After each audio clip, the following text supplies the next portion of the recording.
Sencillamente, pero es que todos los castellanohablantes hablan igual.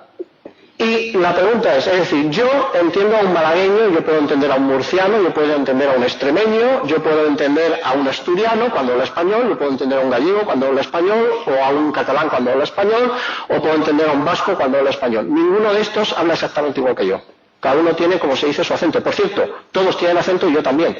Porque hay un mito lingüístico según el cual que se puede resumir brevemente de la siguiente manera. Todo el mundo tiene acento menos yo.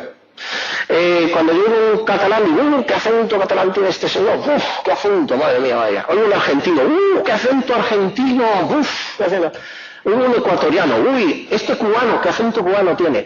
Este de Málaga, ¿qué acento malagueño? Tiene un acento, este gaditano, tal.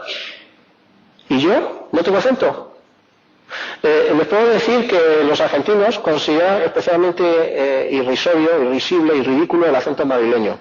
Esto me lo han dicho los argentinos amigos míos, con los que tengo cierta confianza, se han atrevido a decirme esto. Digo, no, es que el acento madrileño, el que tenéis en Madrid, a los oídos argentinos suena extremadamente ridículo.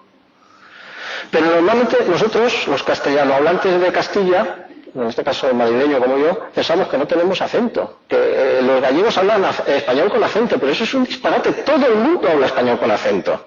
No existe gente que hable sin acento. Esto es una de las cosas que nos enseña la lingüística.